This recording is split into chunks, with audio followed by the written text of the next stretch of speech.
Ya, jumpa lagi dengan saya, masih dengan Kak Julistia yang menjadi narasumber kali ini. Kita mengupas tuntas tentang pajak penghasilan dalam Undang-Undang Harmonisasi Peraturan Perpajakan. Tadi kita sudah membahas tentang lapisan tarif, kemudian penerimaan yang bersifat natura atau fringe benefit, dan kita akan di sesi ini kita akan bicara lagi tentang tarif pajak, tarif PPh. Namun berbeda, tarif apakah itu? Yaitu pasti kawan pajak bertanya-tanya, tarif apa lagi ini ya gitu ya. Tadi sudah ada tambahan 5 lapisan tarif, sekarang masih ada satu lagi tarif yang akan kita bahas, yaitu tarif PPh badan. Nah, Kak Julis, ada pertanyaan nih.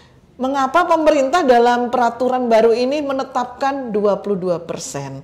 Nah, mungkin Kak Julis bisa jelaskan sebenarnya tarif PPh badan itu berapa sih sesuai dengan ketentuan di dalam Undang-Undang HPP ini?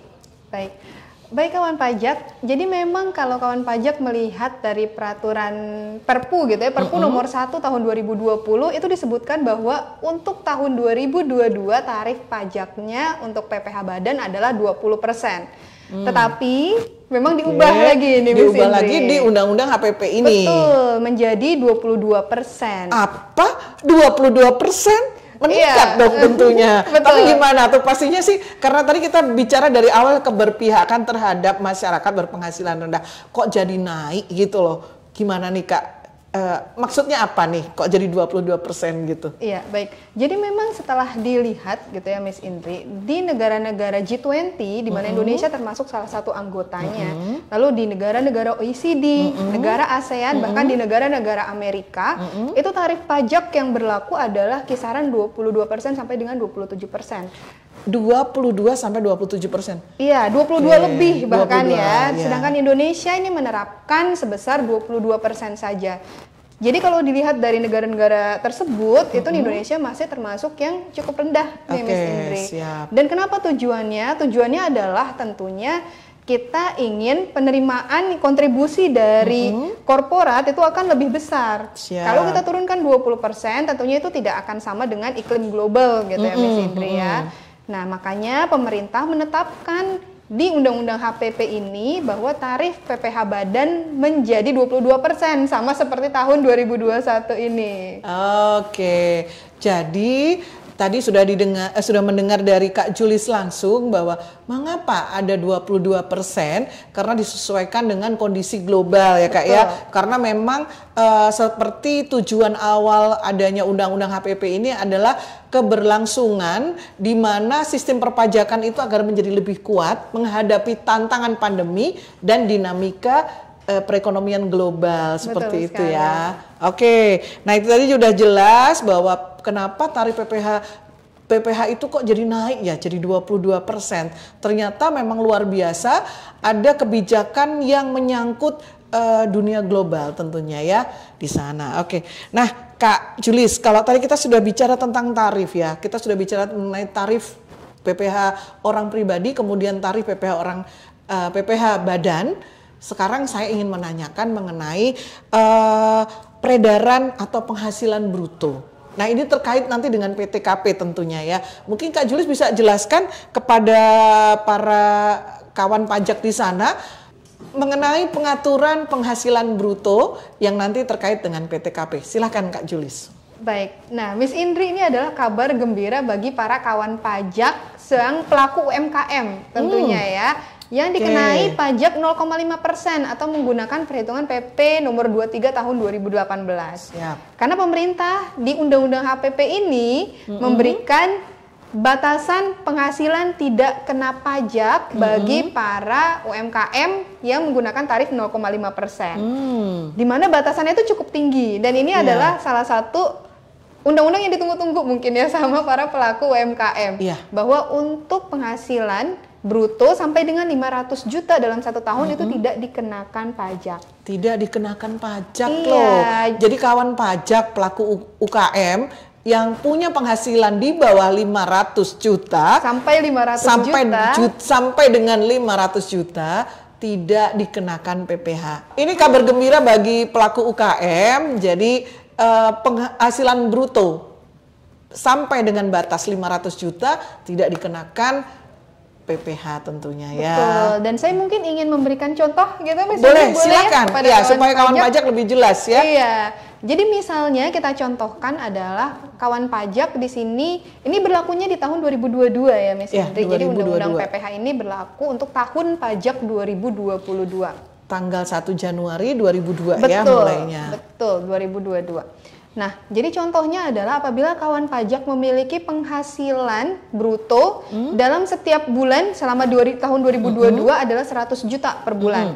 Ini kita contohkan tetap nih ya Miss Indri, jadi dari Januari sampai dengan Desember itu tetap penghasilannya 100 juta. Jadi kalau kawan pajak di bulan Januari 100 juta, maka itu tidak ada pajak yang perlu disetorkan karena masih di bawah 500 juta tadi.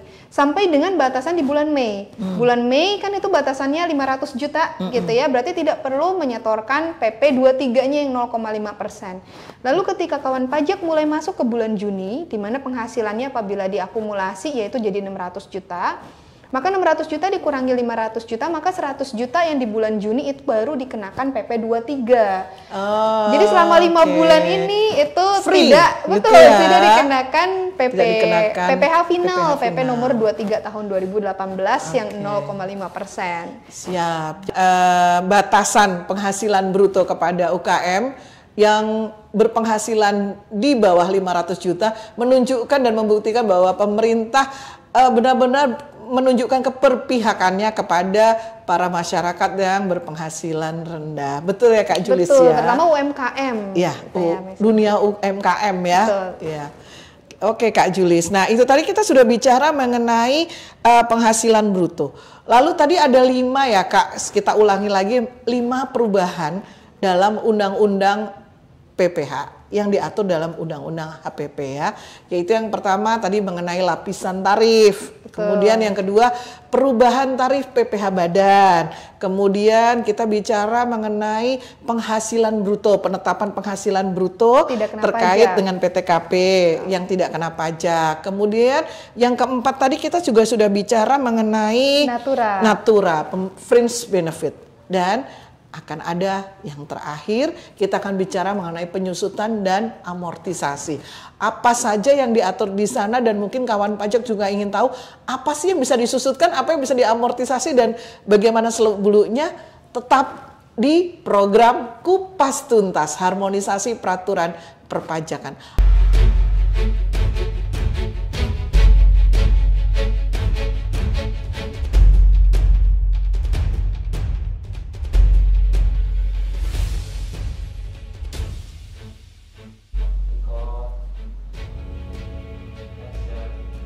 Ya, jumpa lagi dengan saya Indra Setiawati di program Kupas Tuntas Undang-Undang Harmonisasi Peraturan Perpajakan.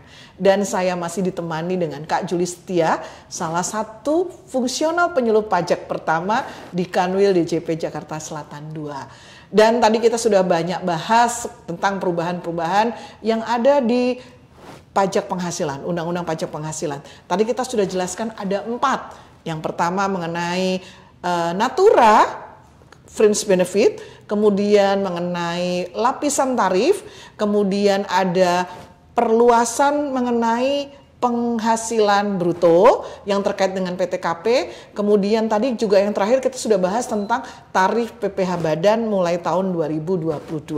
Dan di sesi ini kita akan bahas tuntas mengenai salah satu pokok bahasan lagi yang diatur dalam peraturan undang-undang PPh terkait dengan amortisasi dan penyusutan.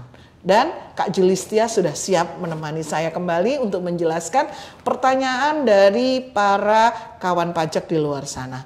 Jadi Kak Julis, lagi-lagi nih, ini adalah sebuah pertanyaan yang sering banget muncul, yaitu terkait dengan amortisasi dan penyusutan. Nah ini apa saja sih yang yang diatur di dalam peraturan HPP ini, undang-undang HPP yang baru ini, boleh dijelaskan Kak Julis untuk kawan pajak di sana? Baik, Miss Indri dan juga kawan pajak, dulu di undang-undang pajak penghasilan di PPh kita mengenal untuk penyusutan aset berupa bangunan itu maksimalnya adalah 20 tahun. Oke. Kak, saya potong dulu sebentar ya. Siap. Saya potong dulu sebentar.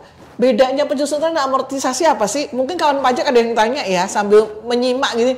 Penyusutan dan amortisasi apa sih? Nah, mungkin Kak Julis bisa sampaikan ke kawan pajak bedanya apa gitu. Oke. Baik.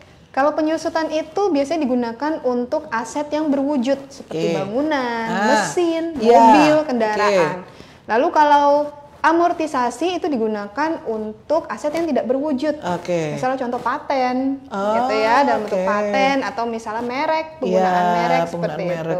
Seperti itu. Nah, jadi jelas ya apa itu penyusutan dan apa itu amortisasi. Lalu kita kembali lagi ke masalah penyusutan dan amortisasi di dalam Undang-Undang HPP. Tadi sudah disebutkan Kak Julis, mungkin bisa diulang sedikit Kak Julis? Iya, jadi memang sebelumnya di Undang-Undang Pajak Penghasilan hanya diatur batasan paling tinggi adalah 20 tahun, Miss Indri dan kawan pajak.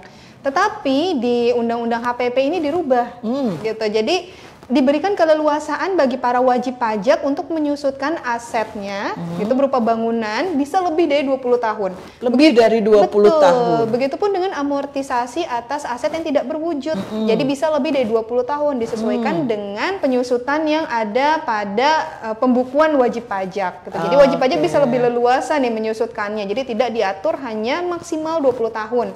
Bisa lebih dari itu. Lebih dari 20 tahun.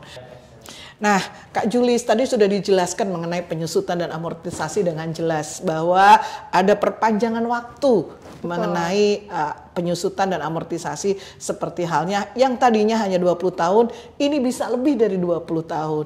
Dan ini juga menunjukkan bukti pemerintah adanya keberpihakan kepada masyarakat luas tentunya di dunia usaha. Seperti itu ya. Nah, sebelum kita tutup sesi ini, program kita kupas tuntas undang-undang harmonisasi peraturan perpajakan, tentunya akan ada yang bisa disampaikan untuk kawan pajak di sana terkait dengan klaster PPH ini.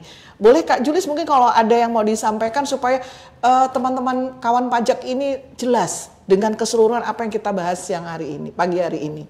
Baik, Miss Indri mungkin saya akan memberikan kesimpulan terkait dengan perubahan dalam Undang-Undang Pajak Penghasilan di Undang-Undang Harmonisasi Peraturan Perpajakan. Nah, seperti tadi yang sudah kita jelaskan dari awal gitu ya, bahwa memang pemerintah dengan menerbitkan Undang-Undang HPP ini tujuannya adalah untuk memberikan keadilan, terutama kepada masyarakat yang memiliki penghasilan kecil sampai dengan menengah. Seperti tadi sudah kita jelaskan, yaitu adanya perubahan lapisan pada penghasilan kena pajak yang tarif awal yang sebelumnya hanya 0 sampai dengan 50, sekarang sampai dengan 60 juta.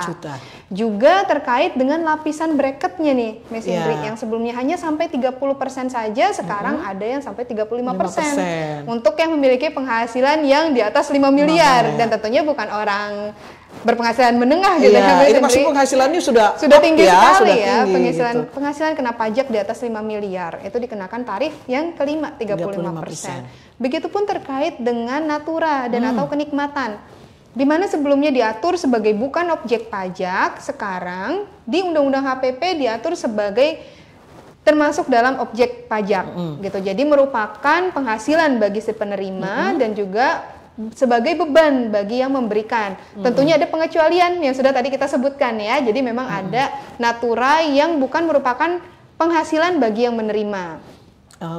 Begitupun tadi terkait dengan amortisasi dan penyusutan. Jadi memang dengan ada Undang-Undang HPP ini terutama dalam klaster pajak penghasilan, di sini menunjukkan bahwa pemerintah memang ingin memberikan keadilan dalam sisi perpajakan. Seperti itu mungkin Miss Indri. Siap. Jadi kawan pajak tidak perlu cemas, tidak perlu khawatir dengan diberlakukannya Undang-Undang Harmonisasi Peraturan Perpajakan klaster PPH ini. Karena apa? Ternyata tadi dari penjelasan Kak Julistia, seluruh elemen yang ada di dalam perubahan Undang-Undang Pajak Penghasilan ini ternyata berpihak kepada masyarakat yang berpenghasilan rendah hingga menengah. Dan tentunya jika masih ada pertanyaan-pertanyaan yang mengganjal di hati kawan pajak di sana, boleh langsung kring pajak di 1.500-200 atau klik di www.pajak.go.id dan tentunya follow terus Instagram kami @pajakjaksel2. dan tentunya subscribe dan like YouTube kami di Pajak Jaksel 2. Dan terima kasih Kak Julistia sudah hadir bersama kita hari ini, dan terima kasih juga sudah memberikan pencerahan kepada kawan pajak. Mudah-mudahan ini ilmu yang bermanfaat dan berguna bagi kita semua.